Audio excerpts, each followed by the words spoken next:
നമസ്കാരം. ശ്രീകൃഷ്ണ കഥാമൃതം ഭാഗം 562 562. ഓം ഗം ഗണപതയേ നമ. ഓം സം സരസ്വതേ സ്വാഹ. ഓം ശ്രീ ഗുരുഭ്യോ നമ.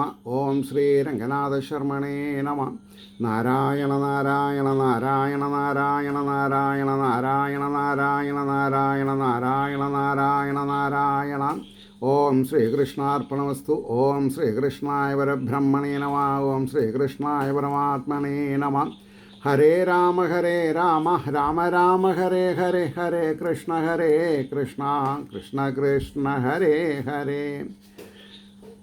ശ്രീകൃഷ്ണ കഥാമൃതം ഭാഗം 562 ലീലാകാന്ഡം. അതിലെ 53ാമത്തെ സർഗാണെന്ന് പറയേണ്ടത്.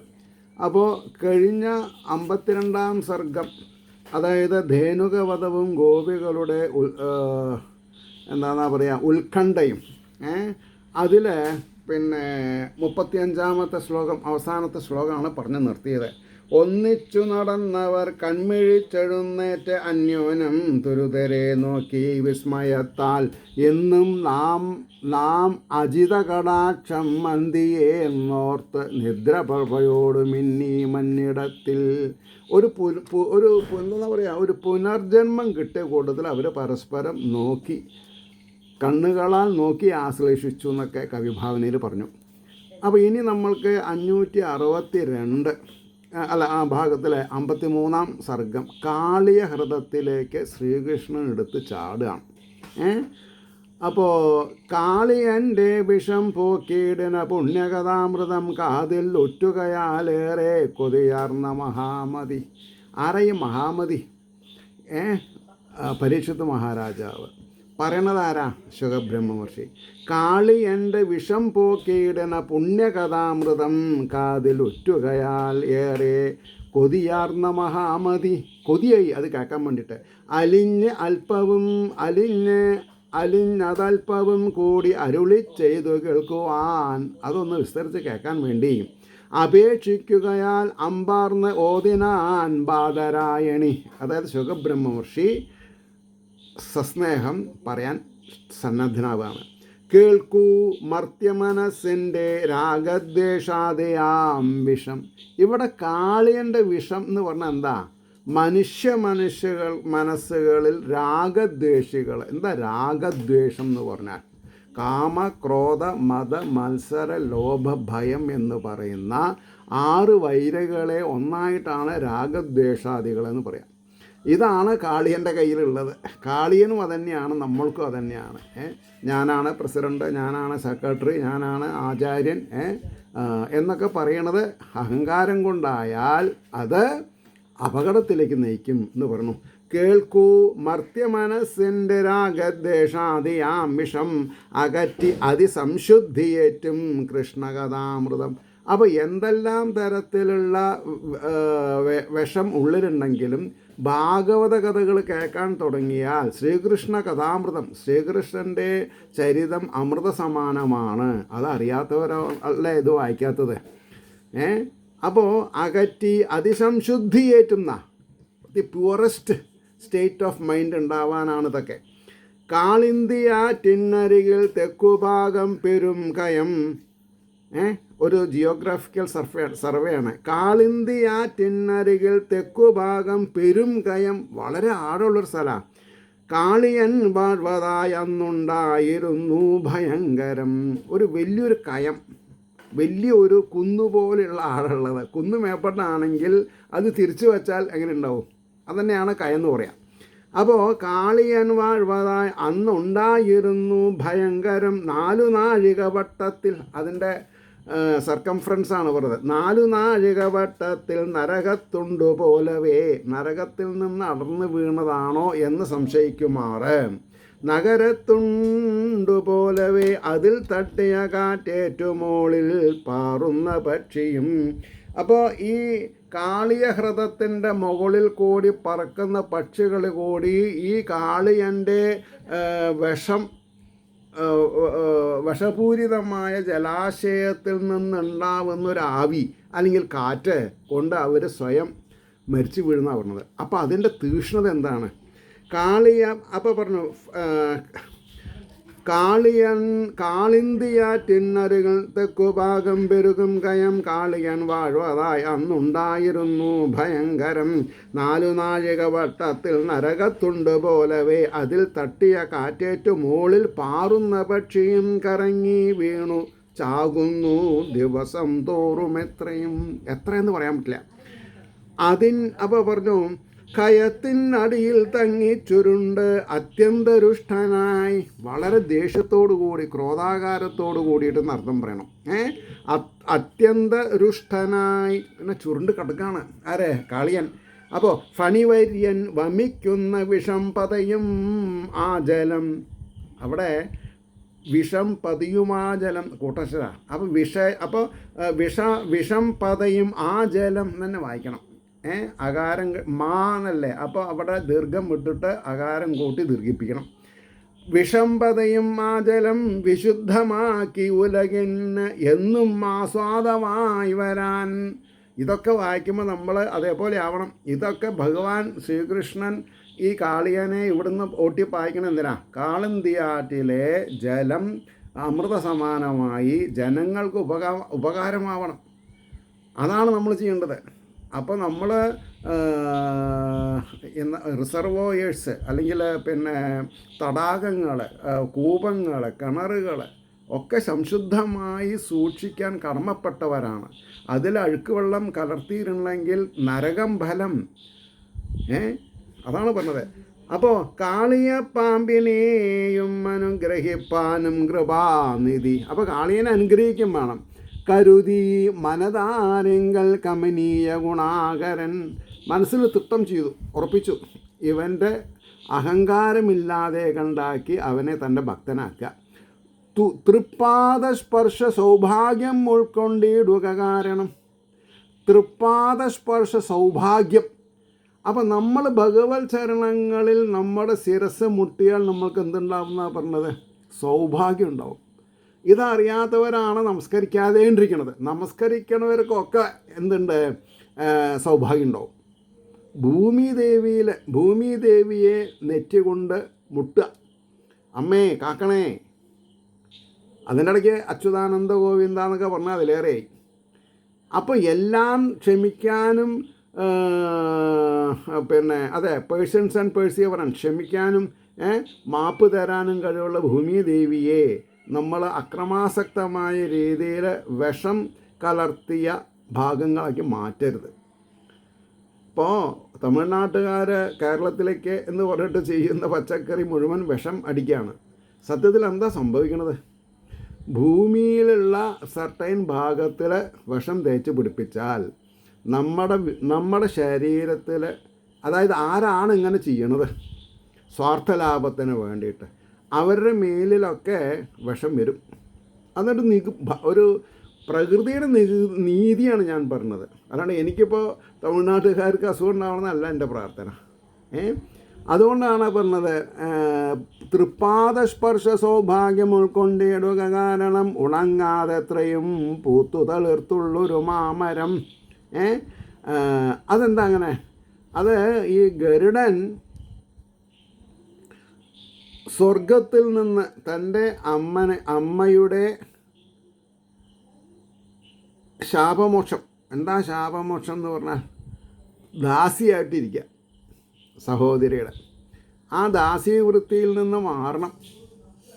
അതിന് അമൃതം കൊണ്ടുവരണം എന്ന് പറഞ്ഞു. അപ്പോൾ ഗരുഡൻ പോയി അമൃതം കൊണ്ടുവരുമ്പോൾ ഒരു കടമ്പ് വൃക്ഷത്തിൻ്റെ മുകളിൽ ഇരുന്നു കുറച്ച് നേരം ആ കുടം അവിടെ വെച്ചിട്ട് വീടാതെ കൊണ്ട് നോക്കി കുറച്ച് വിശ്രമിച്ചു എന്നാ കഥ.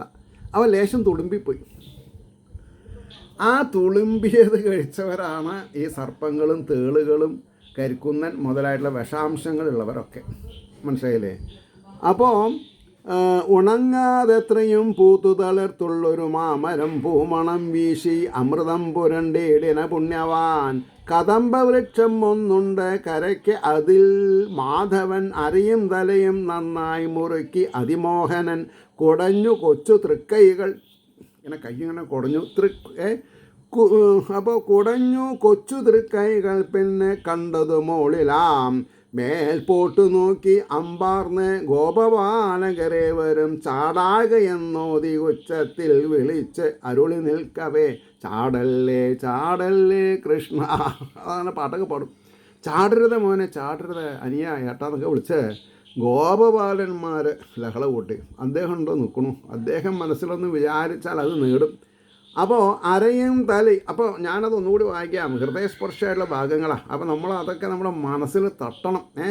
അപ്പോൾ അരയും തലയും നന്നായി മുറുക്കി അതിമോഹനൻ കുടഞ്ഞു കൊച്ചു തൃക്കൈകൾ പിന്നെ കണ്ടതു മുകളിലാം മേൽപോട്ട് നോക്കി അമ്പാർന്നു ഗോപബാലകരെ വരും ചാടാകയെന്നോതി ഉച്ചത്തിൽ വിളിച്ചരുളി നിൽക്കവേ കുതിച്ചു ചാടി കാർവർണ്ണൻ പീതാംബര മനോഹരൻ കാളിന്തിയിൽ ചെന്നുമുട്ടി ഉണ്ണിത്തൃക്കാലമർച്ചയാൽ. കാളിന്തിയിൽ ചെന്നുമുട്ടി ഉണ്ണിത്തൃക്കാലമർച്ചയാൽ. ആലോചിച്ച് നോക്കണം, ഭഗവാനാണ്ട് എടുത്ത് ചാടിയപ്പോൾ ഇങ്ങനെയല്ല ചാടിയത്, നേരെ അങ്ങോട്ട് ചാടുകയാണ്. അപ്പോൾ നമ്മൾ ഈ എന്താണെന്നാ പറയുക, ഈ സ്വിമ്മിംഗ് പൂളിലൊക്കെ ഒരു ചാടാനായിട്ടൊരു റബ്ബർ പലകയാണ്, അതിൻ്റെ അറ്റത്ത് ഇങ്ങനെ പോയി നിന്നിട്ട് ഇങ്ങനെ കുതിച്ചിട്ടുണ്ടെങ്കിൽ അത് ഒരു പ്രത്യേക തരത്തിൽ നമ്മളെ മേപ്പിടും കീപ്പിടും കൊണ്ട് എടുത്ത് ചാടുക തന്നെ. അപ്പോൾ മൂപ്പരെ കാല് വെള്ളത്തിൽ വീണ കൂട്ടത്തിലാണ് ചെയ്തത്. അതാ അപ്പോൾ പറഞ്ഞു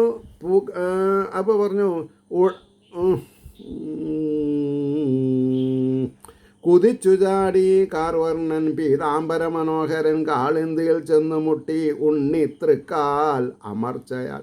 ഉടൻ പൊങ്ങും മരക്കൊമ്പിൽ പൂക്കളാകെ കൊഴിഞ്ഞുപോയി. ആ കടമ്പ വർഷത്തിലുള്ള പൂക്കളൊക്കെ ഇങ്ങനെ കൊഴിഞ്ഞുപോയി. ആറാടേണ്ടും ഇടം പുത്തൻ പൂക്കളർച്ചിച്ചു മാമരം. ഭഗവാൻ ആറാടാനുള്ള സ്ഥലത്ത് പൂക്കളർപ്പിച്ചു എന്ന കവിഭാവനാണ് അല്ലേ. മിന്നൽ പിണരണിഞ്ഞിടും കൊച്ചുവാർമുകിൽ പോലവേ കാണായി വിണ്ണിൽ വിണ്ണോർക്ക് മുകുന്ദനെ അരക്ഷണം. പെട്ടെന്ന് ഈ കാളിന്തിയുടെ കയത്തിൽ ഇടിമിന്നൽ ഉണ്ടാവുന്ന പോലെ ഭഗവാൻ അങ്ങോട്ടും ഇങ്ങോട്ടും നീന്തേ ചാടി പൊന്തേ, എന്താ എനിക്കറിയാൻ പറ്റില്ല. ഞാൻ വെള്ളത്തിലുണ്ട്, ഒരു ചെറിയൊരു കുഞ്ഞു മത്സ്യമായിട്ട് എന്തെങ്കിലും കാണാലോ എന്ന് വിചാരിച്ചിട്ട്. അപ്പോൾ മിന്നൽ പിരണിഞ്ഞിടും കൊച്ചുവാർമുകിൽ പോലവേ കാണായി വിണ്ണിൽ വിണ്ണോർക്ക് മുകുന്ദനെ അരക്ഷണം. ഉടൻ കേട്ടു മഹാശബ്ദം. പെട്ടെന്ന് വലിയൊരു ഭീമാകാരമായിട്ടുള്ളൊരു ശബ്ദം കേട്ടു എന്നാണ് പറഞ്ഞത്. ഉടൻ കേട്ടു മഹാശബ്ദം പ്രപഞ്ചത്തെ ഭരിപ്പവൻ കാളിയൻ്റെ മതം കുത്തിപ്പിളർക്കുന്ന മാതിരി. കാളിയൻ്റെ മതം പോക്കുന്ന മാതിരി അതിനെ ഭേദിച്ചു എന്ന് വേണം പറയാൻ. കൈകൊണ്ട് ഭേദിച്ചോ കാലുകൊണ്ട് ഭേദിച്ചോ എന്നുള്ളത് പിന്നെ നമുക്ക് കാണാം. മഹാഹൃദം ഒട്ടാകെ മറിഞ്ഞ ഇളകി എത്രയും കവിഞ്ഞൊഴുകി നീർച്ചാട്ടം കരയേറെ ഇടിഞ്ഞുപോയി. രണ്ട് ഭാഗങ്ങളും തിട്ടുകൾ ഇടിഞ്ഞു, കുറേ വെള്ളം പുറത്തേക്ക് പോയി. വേണമെങ്കിൽ ചെറിയൊരു സുനാമി എന്നൊക്കെ പറയാം. അപ്പോൾ കാഗോളജ്വാല വീഴ്ത്തിയില കദംബ മുകുളങ്ങളിൽ. കാഗോളജ്വാല അതായത് കാഗോളം എന്ന് പറഞ്ഞാൽ വിഷം. അത് ജ്വാല വീഴ്ത്തിയില കദംബ മുകുളങ്ങളിൽ തേനുണ്ടു മുരളും വണ്ടിൽ നിറയെ തെല്ലും ആവിധം മുകുന്ദചരണാംഭോജ മുതുല സ്പർശമേൽക്കയാൽ. ഭഗവാന്റെ തിരുവാദപത്മങ്ങൾ ചവിട്ടിക്കേറിയിട്ടുള്ള കദംബ മരത്തിൽ തളിരുകളിൽ പൂക്കളൊക്കെ താഴെ പോയാലും വണ്ടുകൾ മുരില്ല. എന്താ അമൃതാണ് അവിടെയൊക്കെ. എന്താ അമൃത? ഭഗവാന്റെ തിരുവാദപത്മങ്ങളിലുള്ള പൂമ്പൊടികൾ. അപ്പോൾ മുകുന്ദ ചരണാംഭോജ മുതുല സ്പർശമേൽക്കയാൽ വിഷവീരമകം നേരെ വിലസി യമുനാജലം. പെട്ടെന്ന് യമുനയിലത്തെ വെള്ളമൊക്കെ പരിശുദ്ധമായി. ആരാ അതിൽ വീണത്? കാർവർണ്ണൻ, നമ്മുടെ കുട്ടിക്കൃഷ്ണൻ, നമ്മുടെ ഉണ്ണികൃഷ്ണൻ, നമ്മുടെ ബാലഗോപാലൻ.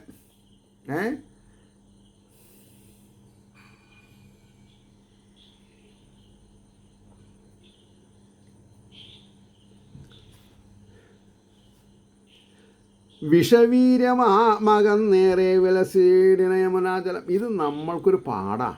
ഏതൊരാൾ ഹരേ രാമ രാമ രാമ ഹരേ ഹരേ ഹരേ കൃഷ്ണ കൃഷ്ണ കൃഷ്ണ ഹരേ ഹരേ ജപിക്കണത് മനസ്സിലുള്ള പാപമംഗലമായ അവസ്ഥകളെ മാറി മറയും എന്നുള്ളത് 100% ബൈ ഗോഡ് പ്രോമിസ് സത്യമാണ്. നൂറ്റാണ്ടുകൾ മുതൽക്കേ താൻ കുടികൊള്ളും സരോവരം ആക്രമിച്ചിടുവോനെ ചെന്നകറ്റാൻ അഹിപുങ്കവൻ. ഞാനൊരു 100 വർഷമായില്ലോ ഇവിടെ കിടക്കണു. ഇന്നേ വരെ എന്നെ ഭയപ്പെട്ടിട്ട് ആരും ഇവിടെ വന്നിട്ടില്ല. ഇപ്പം ആരാ എൻ്റെ എന്താ പറയുക, എൻ്റെ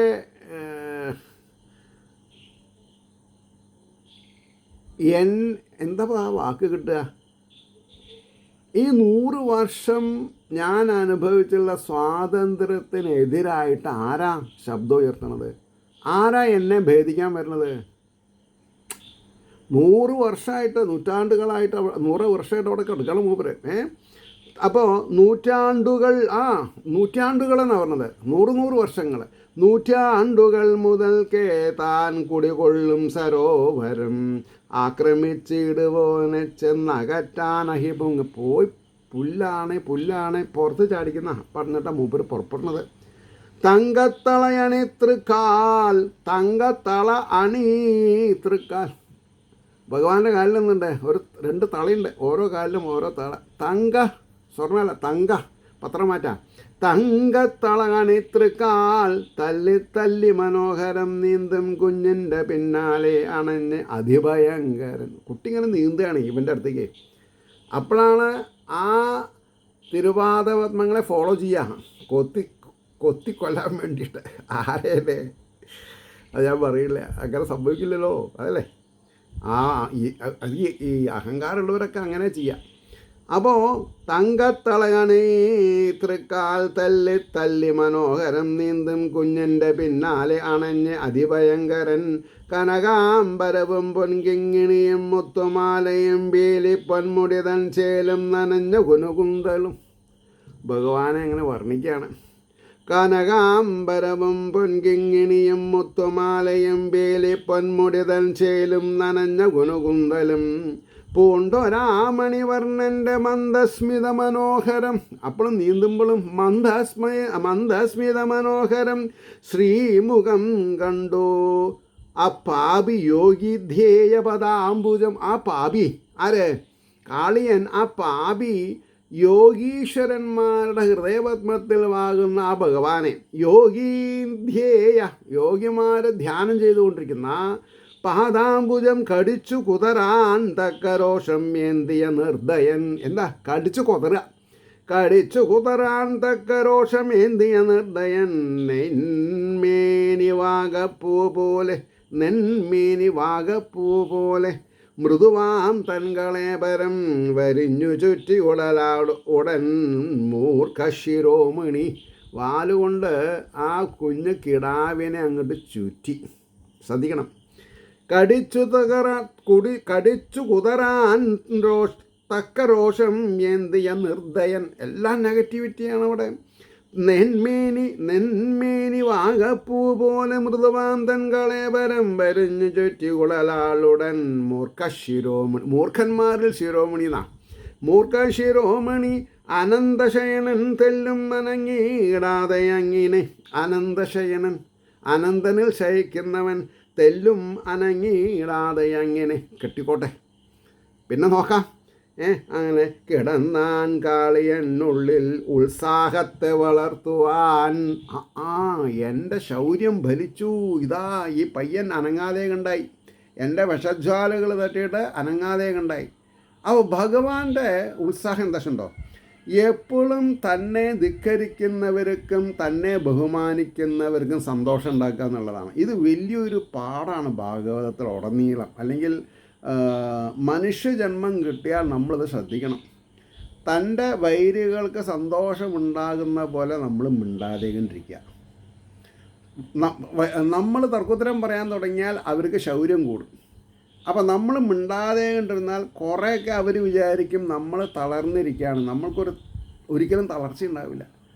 വൈരികൾക്ക് തോറ്റു കൊടുക്കില്ല, ശാസ്ത്രങ്ങൾക്ക് തോറ്റു കൊടുക്കുകയാണ്. വൈരുകൾ എന്നെ അസഭ്യം പറയുമ്പോൾ ഞാൻ അവരെ അസഭ്യവർഷം കൊണ്ട് മൂടിയിട്ടുണ്ടെങ്കിൽ ഞാൻ ശാസ്ത്രത്തിന് ടോർപ്പിടോ വെച്ച കൂട്ടത്തിലാവും. ഞാൻ ശാസ്ത്രമര്യാദകളെ ഉല്ലംഘിക്കാൻ പാടില്ല എന്ന മനസ്ഥിതിയിൽ ഞാൻ ഇരിക്കണം. വെറുതെ പഠിച്ചു പറഞ്ഞ കാര്യമില്ല, പഠിച്ചതിനെ പരിപാലിക്കുക. അപ്പോഴാണ് നമ്മൾ ഉയരുക. ഏതുപോലെ ഈ ജീവിതത്തിൽ ഈ എപ്പോഴും എല്ലാ ദിവസവും എല്ലാ പ്രായത്തിലും നമ്മൾ ആമയും മുയലും പോലെ ഓടും. ബുദ്ധിമാൻ ആണ് ആമ, അത് ലക്ഷ്യസ്ഥാനത്ത് എത്തും. മുയൽ ലക്ഷ്യസ്ഥാനത്ത് എത്തില്ല. കാരണം എന്താ? അത് സ്പീഡാണത്. അത് ക്ഷീണിച്ചാൽ കഴിഞ്ഞു, പരിപാടി കഴിഞ്ഞു. അപ്പം നമ്മളെപ്പോഴും ടോർട്ടോയ്സ് ആയാൽ മാതിരി റാബിറ്റ് ആവേണ്ട ആവശ്യമില്ല.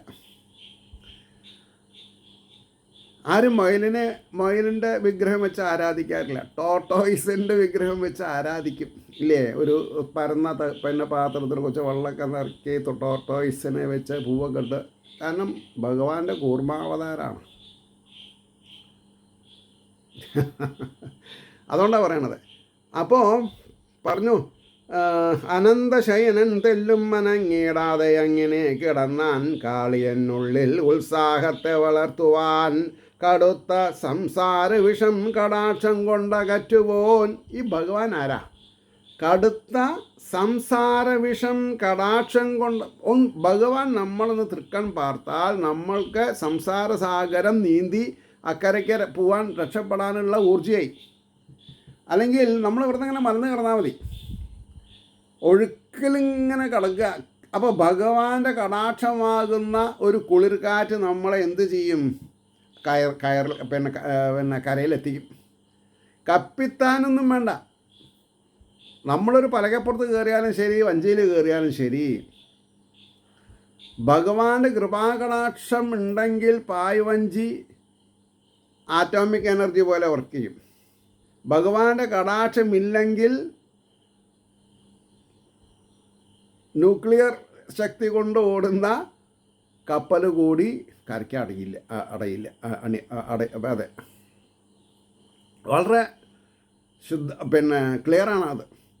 ഈശ്വരാനുഗ്രഹം ഉണ്ടെങ്കിൽ പുല്ലിന് വജ്രത്തിൻ്റെ ബലം, ഈശ്വരാനുഗ്രഹം ഇല്ലെങ്കിൽ വജ്രത്തിന് പുല്ലിൻ്റെ വില. അതുകൊണ്ടാണ് കിടന്നാൻ കാളിയൻ ഉള്ളിൽ ഉത്സാഹത്തെ വളർത്തുവാൻ കടുത്ത സംസാര വിഷം കടാക്ഷം കൊണ്ടകറ്റുപോൻ. ദാമോദരനെ നാഗേന്ദ്രൻ ആവിധം ചുറ്റി നിൽക്കവേ. ദാമോദരനെ, ദാമം ചുറ്റിയ കൂട്ടത്തിൽ ഈ കാളിയൻ ഇദ്ദേഹത്തിൻ്റെ ശരീരത്തിന് അങ്ങോട്ട് ചുറ്റിയിട്ടുണ്ട്. ആവിധം ചുറ്റി നിൽക്കവേ അകതാരിങ്കൽ ആശ്ചര്യം പൂണ്ടു ഭിന്നവരെ വരും. ദേവന്മാർ സദാസമയത്തും ആകാശത്ത് നിൽക്കുകയാണ് ഭഗവാന്റെ ലീലകൾ കണ്ട് ആസ്വദിക്കാൻ വേണ്ടിയിട്ട്. അകതാരിങ്കൽ ആശ്ചര്യം പൂണ്ടു വിണ്ണവരെ വരും തങ്ങൾ തൻ പ്രാണനേക്കാളും പ്രീതിയാർന്ന കുമാരനെ ആ വിധം കണ്ടു പൈതങ്ങൾ മോഹാലസ്യം വിയന്നുപോയി. അതൊക്കെ നമ്മൾക്ക് ഗുണപാഠങ്ങളാണ്. ഓരോ ശ്ലോകം ഗുണപാഠങ്ങളാണ്. തങ്ങൾ തൻ പ്രാണനേക്കാളും, എനിക്കും നിങ്ങൾക്കും നമ്മുടെ പ്രാണനേക്കാളും ആരിഷ്ടം വേണം? ഗുരുവായൂരപ്പനെ, അല്ലെങ്കിൽ സാക്ഷാൽ ശ്രീഹരിയനെ, ഭാഗവതത്തിനെ. എത്ര പനി ഉണ്ടെങ്കിലും പനി ഉണ്ടെങ്കിലും ഭാഗവത പാരായണം ചെയ്യാതെ ഇരിക്കില്ല എന്നാണ് തീരുമാനിച്ചാൽ പനി തന്നെ മാറും. പനി വന്നാൽ 4 ദിവസം വായിക്കണ്ടെന്ന് വിചാരിച്ചാൽ പിന്നെ നീക്കലില്ല, പനി തന്നെയാവും. അപ്പോൾ മനസ്സാണ് ഇതൊക്കെ നിയന്ത്രിക്കണത്. അപ്പോൾ തങ്ങൾ തൻ പ്രാണനേക്കാളും പ്രീതിയാർന്ന കുമാരനെ ആ വിധം കണ്ടു പൈതങ്ങൾ മോഹാലസ്യം എന്ന് പോയി.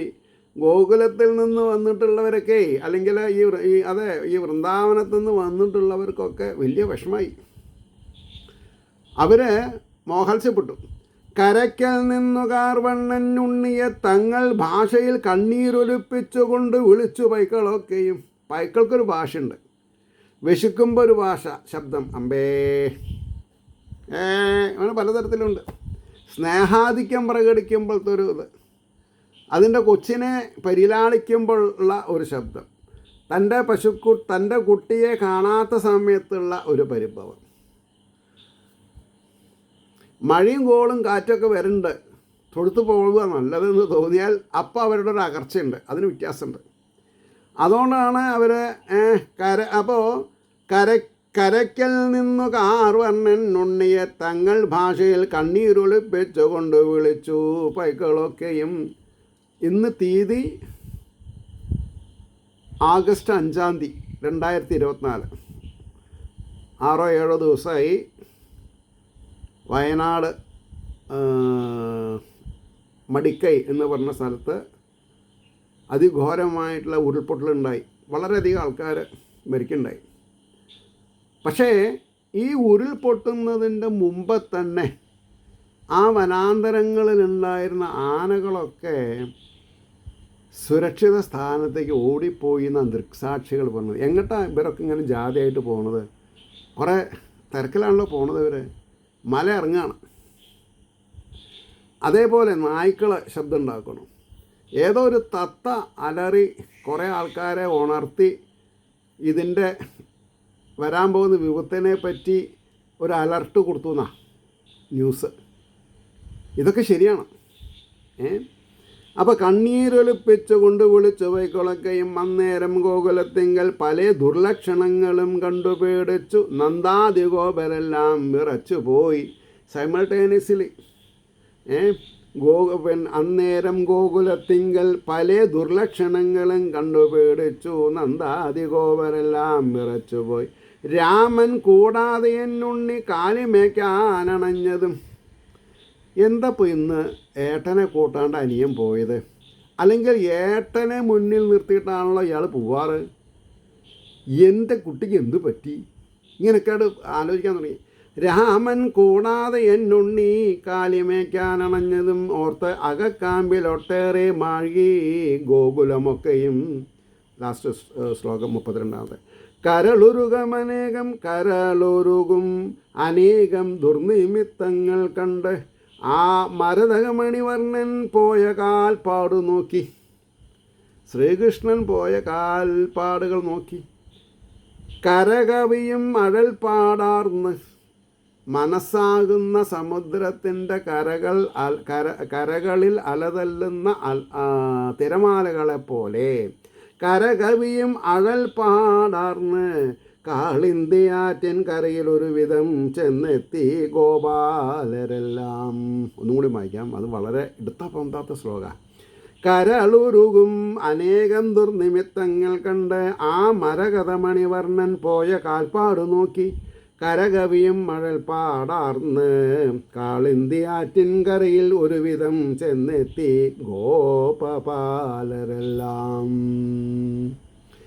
ഇതി ശ്രീകൃഷ്ണകഥാമൃതേ കലികൽമുഷനാശനെ ലീലാകാണ്ഡേ 53 സർഗഃ. സർവത്ര ഗോവിന്ദനാമ സങ്കീർത്തനം. ഗോവിന്ദ ഗോവിന്ദ. ഈ ശ്രീഹരിയുടെ അനുഗ്രഹാശിസ്സുകൾ നിർലോഭം എല്ലാവരിലും എത്തട്ടെ എന്ന് പ്രാർത്ഥിച്ചുകൊണ്ട് ബാക്കി ഭാഗം നാളെ. ഏവർക്കും നമസ്കാരം.